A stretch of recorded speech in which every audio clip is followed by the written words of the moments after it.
This is With Interest, a business, finance and accounting news podcast brought to you by CPA Australia.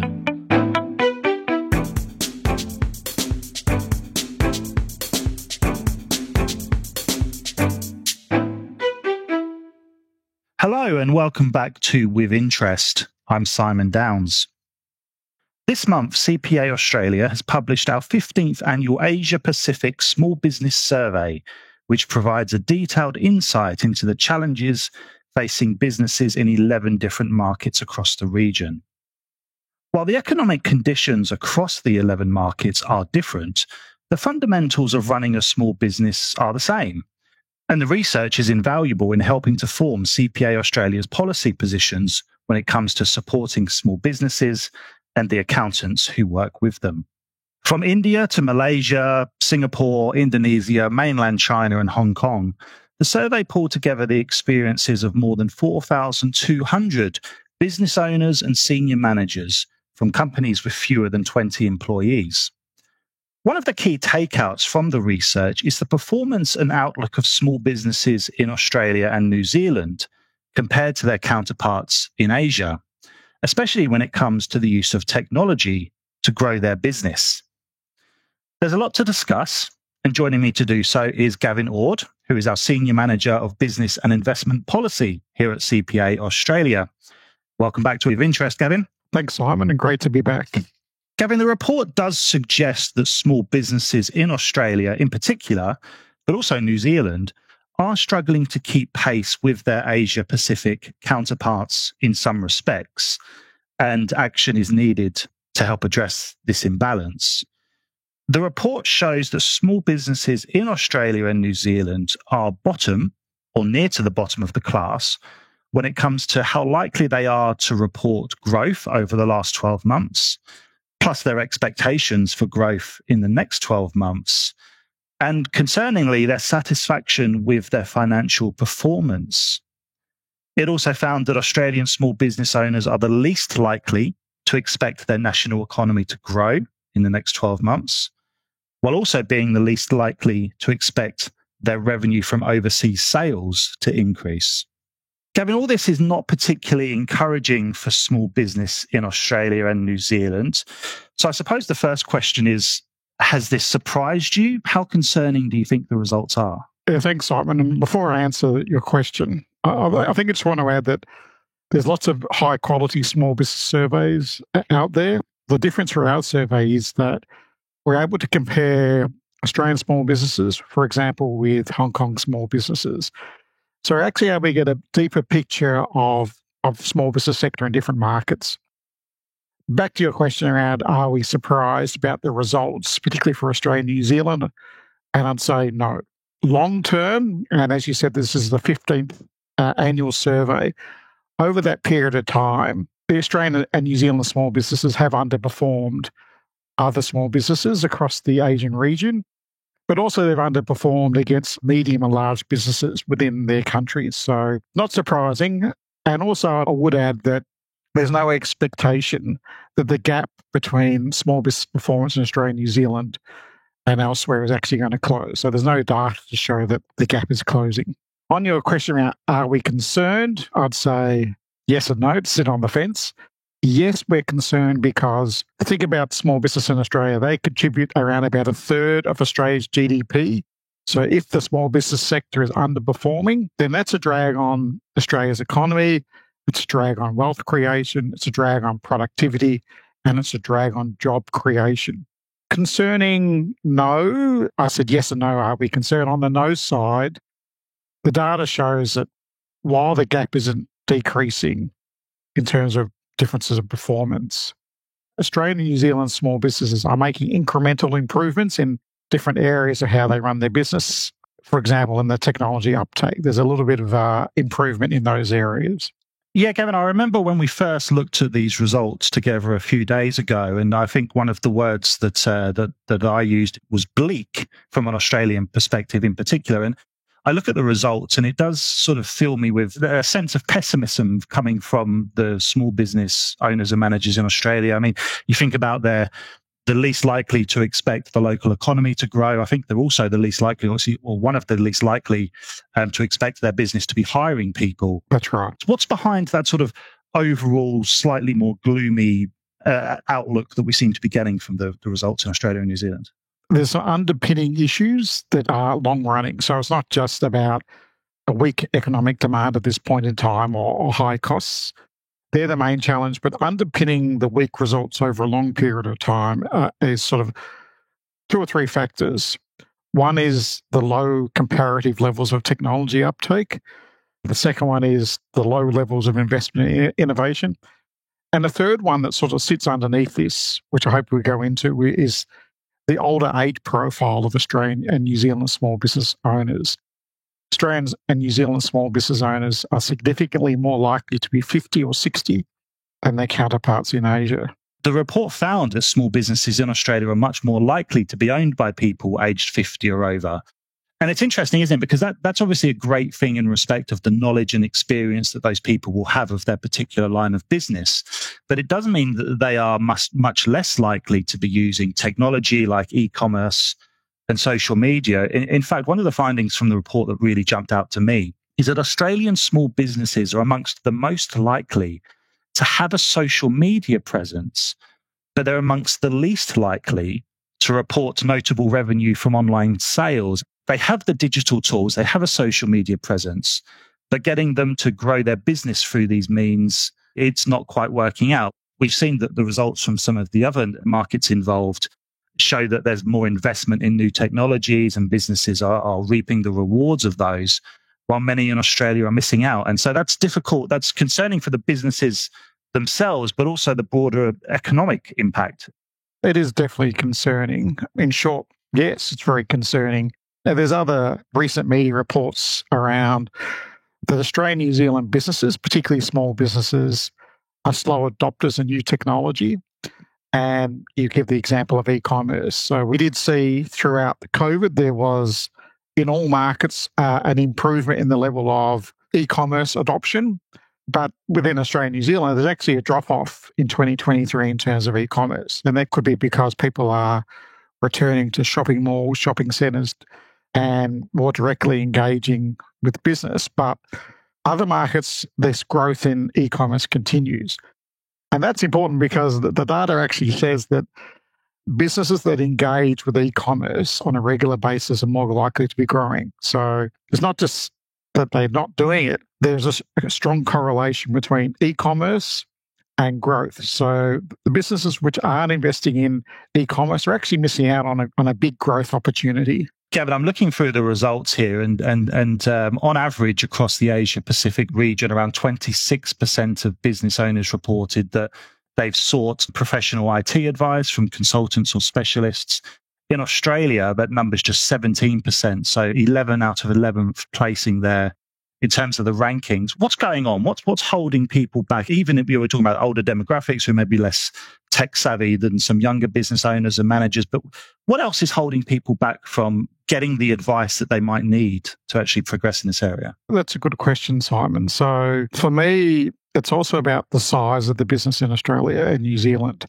In Australia and New Zealand, the businesses are more likely to be micro businesses, so less than 5 employees. And we know in Australia and New Zealand that business owners are incredibly time poor. They're just running their business. They don't actually have extra time to look at the new technology that might be great for their particular industry. And this is why we encourage them, yes, you don't have time, but if you do have some spare time, go and speak to people who know about this stuff. Go and speak to tech experts in your industry. They can at least let you know what's going on. I know people are very time poor. If you're not using that time to engage with the experts, you are missing out on opportunity. And that actually flows through to growth. So some other data here is that when Australian and New Zealand companies do invest in tech, only 25% tell us that that investment in tech improved their profitability in the short term. The survey average is 50%, so half. So even when Australian and New Zealand businesses are investing in tech, they're not investing in tech that actually improves their business, at least in the short term. So again, that comes back to they just don't have the time, they don't have the capability to choose the right tech. And we would really like them to go out there, and if they have some spare time and cash, talk to people who know about the tech, which is best suited for their particular industry, because they should find that the return on investment will be greater for them and lead to a better business if they do make the right tech investments. If you're enjoying this podcast, you should check out our in-depth business and finance show, In the Black. Search for In the Black on your favourite podcast app today. And now, back to With Interest. One of the areas where Australian businesses, in particular New Zealand too, come out on top of the rankings is that they're most likely to report that an increase in their costs has had a major negative impact on their business.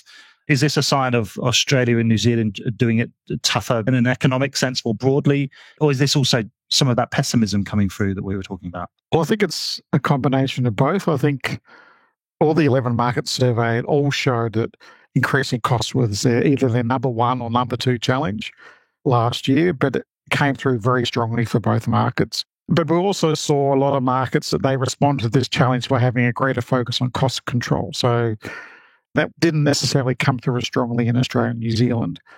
We're going to be in a high-cost environment for some period of time, I suspect.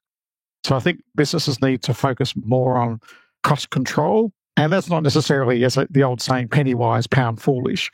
You need to have a strategic approach to cost control, not just cutting here, cutting there. Which costs do you need?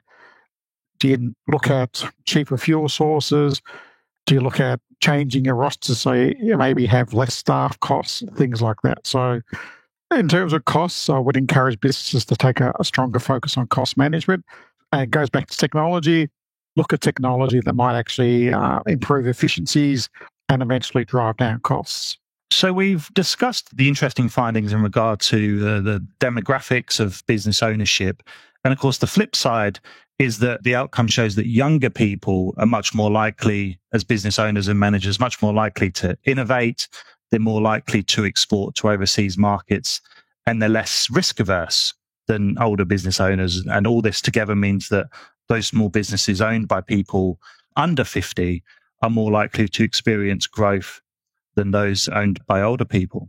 So, Kevin, we know there are obvious benefits to experience when it comes to running a business, but it seems that inspiring young people, and I think we use our words carefully when we talk about this, it is about inspiring young people to start a business, purchase an existing one. This is going to be a crucial part of our future economic success, we think, and something that we touched on in our pre-budget submission recently. Why don't you talk us through our policy thoughts in regards to this?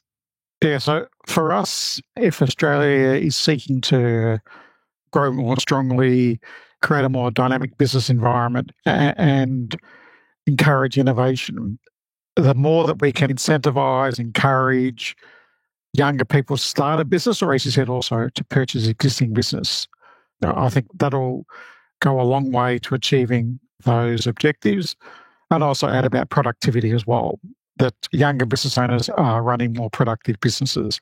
So what we've said in our pre-budget submission is we think the Australian government should be doing more to encourage younger people to buy a business or to start a business. And to do that, they need to look at what motivates people to start a business. What are the challenges they face? And our survey data says people are primarily motivated to start a business to be their own boss. So that's sort of where you start from. Governments can look at, how do we get people to start a business? Well, what's encouraging? What would encourage them? And the first step is they want to be their own boss. The challenges they face are around the uncertainty of irregular income when you start a business, problems with cash flow. So you need to look at that. So how do you prepare a new business owner for those challenges? And partly that's about encouraging them to seek advice from professionals. It's also about giving them the skills so they can manage those issues. Overall, we want to see the government target an increase in the proportion of younger small business owners. And I think that's where we need to get to if we are to see improvements in productivity, improvements in growth, and improvements in wealth creation. And I wonder as well if there's an opportunity to sort of reframe how we often think about young people who spend so much time online, so much time making YouTube videos, curating their social media content. We see this quite often as a waste of time. Parents will often be telling their children to stop wasting their time doing these things. But there are legitimate business skills and knowledge that can come from running a successful social media platform like on YouTube or Instagram. I really like that observation because invariably we look at kids doing this and go, oh, they're wasting their time. But actually, when they're doing these things on YouTube or Instagram, they're actually picking up business skills, entrepreneurial skills, which over time they can translate into another business, maybe a more successful business. So I think we should be encouraging, within reason, our kids to be looking at these things and experimenting with business models, potentially through YouTube or Instagram, but other things as well. I think the more that younger Australians dip their toe in the water and try out different sorts of business models, the more they'll go, oh, this is actually right for me. I like being my own boss. And they'll see how other businesses are run and they'll pick up business skills and they'll look at market gaps and they'll see opportunities for themselves. So it'd be great to see us encouraging more younger Australians and more younger Kiwis to actually try out different business models, whether it be YouTube or Instagram or other things, because I think that'll give them the skills and the confidence to move on to actually buying or starting another business. Thank you, Gavin. Really interesting stuff. And I encourage anyone who's interested to learn more about the Asia Pacific Small Business Survey. There'll be a link in the show notes for you to do that. So that's it for today. Thank you to Gavin Ord once again for coming along. And from all of us here at CPA Australia, thank you for listening. You've been listening to With Interest, a CPA Australia podcast. If you've enjoyed this episode, help others discover With Interest by leaving us a review and sharing this episode with colleagues, clients, or anyone else interested in the latest finance, business, and accounting news.